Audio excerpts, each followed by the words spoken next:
Hallelujah, praise the Lord. फिर एक बार एक नए वीडियो के साथ मैं आपके सामने आया हूँ। हम कुछ समय से परमेश्वर के तंबू के विषय में बातचीत कर रहे हैं, हम प्रभु के तंबू के विषय में देख रहे हैं। और पिछले वीडियो में हमने कई सारी बातों के विषय में हमने जाना है। हमने देखा कि किस तरीके से प्रवेश द्वार में 4 रंग है और 4 रंग जो है वो कैसे यीशु मसीह को दर्शाता है। फिर हमने उन उस प्रवेश द्वार में लगे हुए खंभों के बारे में समझा जो हमें यीशु मसीह की परिचय देता है, मैथ्यू, मार्क, लूक, जॉन। फिर हमने जब हम प्रवेश करते हैं आंगन में, तो आंगन में हमने बलिदान की वेदी को देखा है जो हमें यीशु मसीह के बलिदान को दर्शाता है। फिर हमने एक बड़े से बेसिन को देखा है जो हमें परिचय देता है कि यीशु मसीह के वचनों के द्वारा हम कैसे शुद्ध हो जाते हैं। हालेलुया। तो आज के दिन हम आगे बढ़ेंगे, हम आगे बढ़ के देखेंगे कि प्रभु आज हमसे क्या बात करना चाहता है। तो जब हम आगे बढ़ते हैं प्रभु के बलिदान की वेदी से, जब हम आगे बढ़ते हैं बड़े से बेसिन से, तो हम पहुंचते हैं पवित्र प्रवेश द्वार की ओर। और पवित्र प्रवेश द्वार में 5 खंबे लगाए गए हैं। अब ये 5 खंबे किस चीजों को दर्शाते हैं? हमने देखा जब प्रवेश द्वार में 4 खंबे लगाए गए थे वो नए नियम के 4 किताबों को दर्शाते थे। और अब हम देखेंगे 5 खंबे जो है वो पुराने नियम के 5 किताबों को दर्शाते हैं। प्रियो, ये 5 किताबें भी यीशु मसीह का परिचय देती है। पहली किताब उत्पत्ति हमें क्या सिखाती है? उत्पत्ति हमें यह सिखाती है कि परमेश्वर इंसान से संगति करना चाहता था, मनुष्य से संगति करना चाहता था, लेकिन उसकी संगति टूट गई। इंसान पाप में गिरा और उसकी संगति टूट गई। तो उत्पत्ति किताब हमें ये दर्शाती है।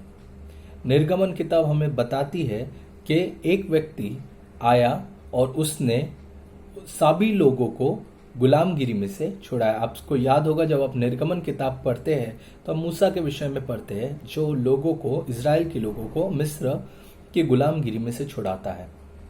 अगर हम आत्मिक रूप में समझे इसे तो यीशु मसीह जो है हमें पापों की गुलामगिरी में से छुड़ाता है। फिर हम तीसरे किताब की ओर जाते हैं। तीसरे किताब में हमें क्या परिचय मिलता है? तीसरे किताब में हमें पढ़ने को मिलता है कि हमारा परमेश्वर एक पवित्र परमेश्वर है और वो विश्वास योग्य है और वो अपने वादा को पूरा करता है।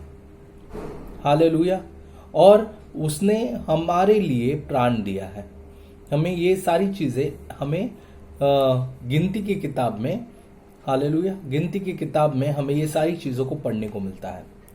फिर हम आगे बढ़ते हैं तो आगे हमें और एक किताब मिलता है जो है लेवी किताब। लेवी किताब एक नियम की किताब है।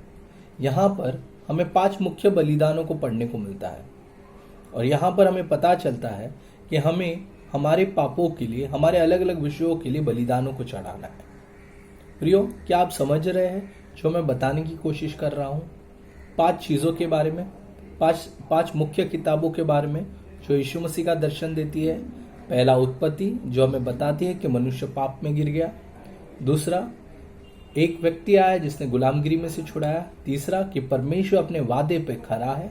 चौथा, बलिदान चढ़ाना है। तो ये 4 हमें कैसे पता चलता है? पहला, कि मनुष्य पाप में गिरा हुआ था, यीशु मसीह इस जगत में आया छुड़ाने के लिए। तीसरा, कि परमेश्वर पवित्र है और वो अपना वादा पूरा करता है। और चौथा, कि यीशु मसीह हमारे पापों के लिए बलिदान हो गया। आखिरी किताब, 5वीं किताब जो है व्यवस्था विवरण की किताब।